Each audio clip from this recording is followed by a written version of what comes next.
नमस्कार दोस्तों, प्रस्तुत है हम आज के अपने डेली करंट अफेयर के साथ। आज डेट है 16/3/2023 और इसी के साथ हम बढ़ते हैं आपके अगले अपने मोटिवेशन कोट पर, जो है वक्त से लड़कर जो नसीब बदल दे, इंसान वही जो अपनी तकदीर बदल दे।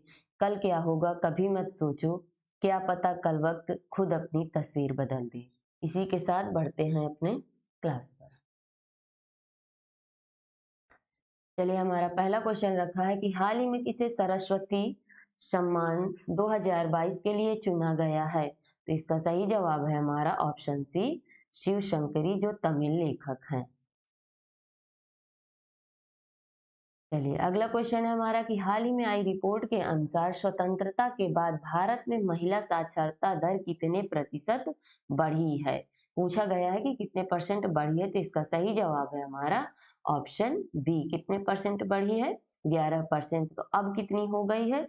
टोटल हो गई है 77% महिलाओं की साक्षरता दर। अगर पुरुषों की पूछी जाए तो क्या बताएंगे? पुरुषों की पूछी जाए तो पुरुषों की हो गई है 84.7%। ठीक, चलिए आगे बढ़ते हैं। अगला क्वेश्चन है हमारा कि हाल ही में CO2 कार्बन डाइऑक्साइड आयात करने और इसे समुद्र के नीचे स्टोर करने वाला पहला देश कौन सा बना है। तो इसका सही जवाब है हमारा ऑप्शन ए, डेनमार्क।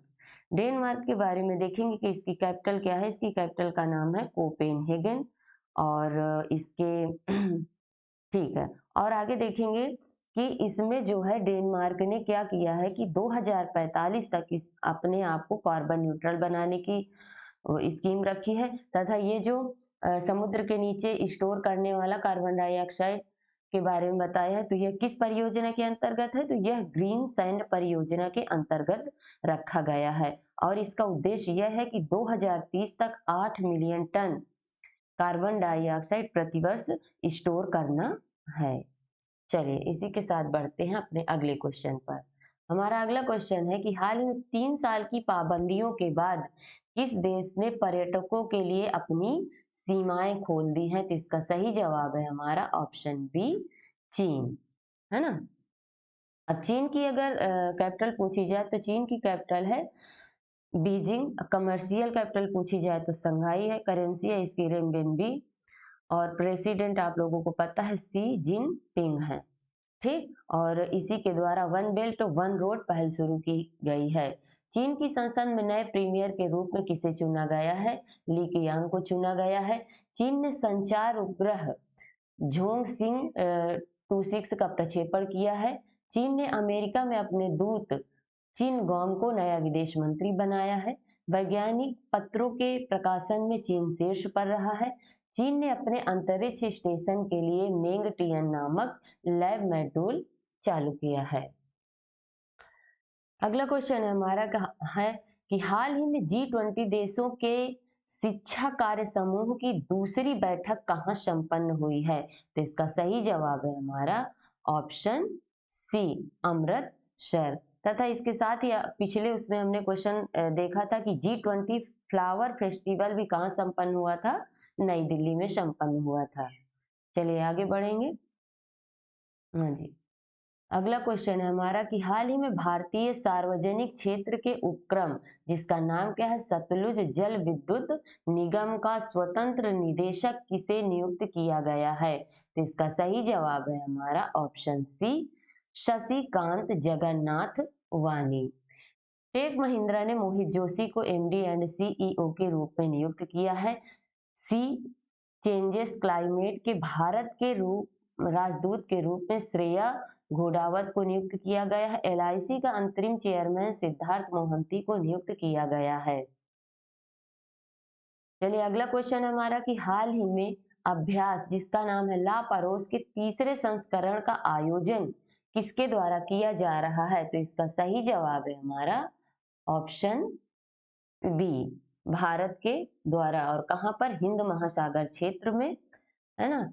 अब देखिए, सिप्री, सिप्री का फुल फॉर्म आप लोगों को पता है, Stockholm International Peace Research Institute, है ना। इसके अनुसार 2018 और 22 के बीच दुनिया का सबसे बड़ा आर्म्स इंपोर्टर भारत बना है। मतलब वही हथियार आयातक में, और दूसरे नंबर पर आप लोगों को बताया गया था कौन बना था, सऊदी अरब, और तीसरे पर कतर।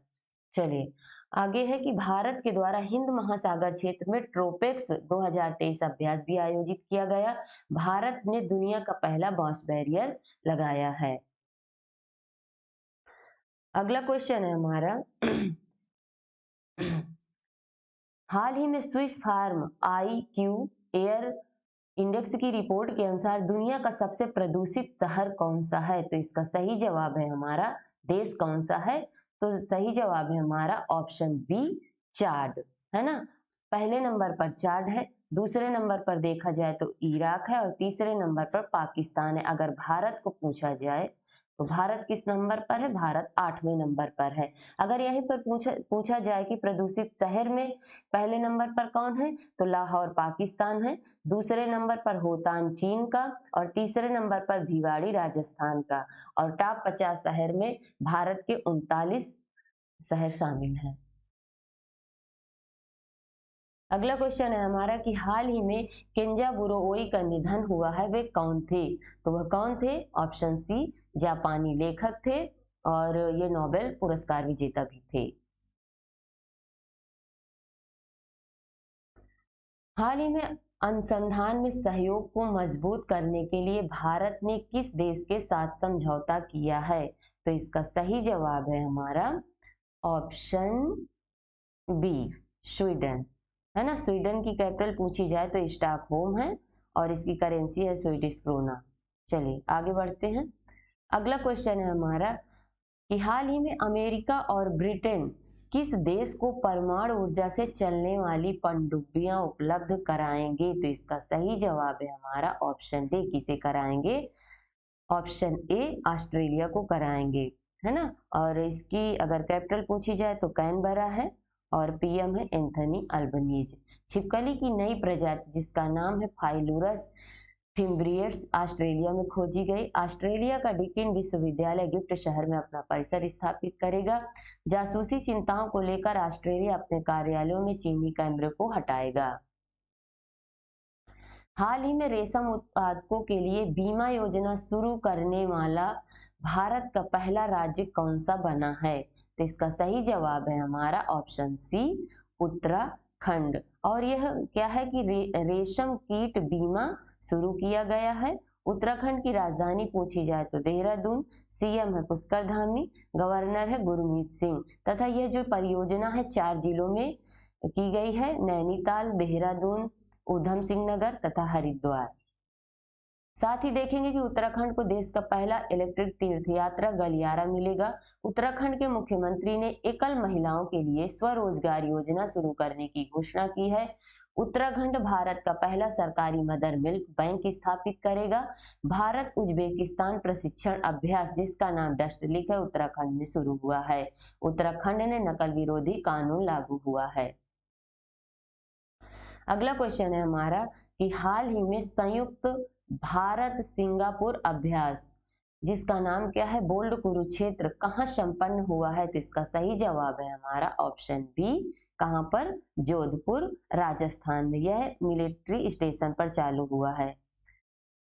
अगर सिंगापुर की कैपिटल पूछी जाए तो सिंगापुर की कैपिटल है सिंगापुर सिटी, करेंसी है सिंगापुरी डॉलर, तथा PM है हलीमा याकूब। और यह किस नंबर का? 13वें नंबर का संस्करण है, 13वां संस्करण।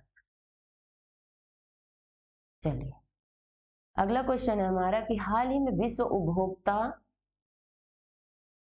दिवस कब मनाया गया? तो इसका सही जवाब है हमारा ऑप्शन बी, कब मनाया गया? 15 मार्च को। इसकी थीम पूछी जाए तो इसकी थीम है स्वच्छ ऊर्जा के द्वारा उपभोक्ता को मजबूत करना। विश्व उपभोक्ता दिवस की शुरुआत कब हुई थी? तो 15 मार्च 1983 से हुई थी। अभी आगे कुछ और दिए हुए हैं दिवस, उनको भी देख लेते हैं। पहला है कि 1 मार्च को क्या मनाया गया? शून्य भेदभाव दिवस मनाया गया। 3 मार्च को मनाया गया विश्व वन्य जीव दिवस। 4 मार्च को बनाया गया राष्ट्रीय सुरक्षा दिवस, तथा साथ में विश्व मोटापा दिवस। 6 मार्च को बनाया गया विश्व टेनिस दिवस। 8 मार्च को मनाया गया अंतर्राष्ट्रीय महिला दिवस, साथ में नो स्मोकिंग डे। 9 मार्च को मनाया गया विश्व किडनी दिवस। 10 मार्च को बनाया गया ISF का 54वां स्थापना दिवस 14 मार्च को मनाया गया। अंतर्राष्ट्रीय गणित दिवस तथा साथ ही इसको अंतर्राष्ट्रीय पाई दिवस के नाम से भी जाना जाता है। अगला क्वेश्चन है हमारा कि हाल ही में आई रिपोर्ट के अनुसार किस राज्य में सबसे कम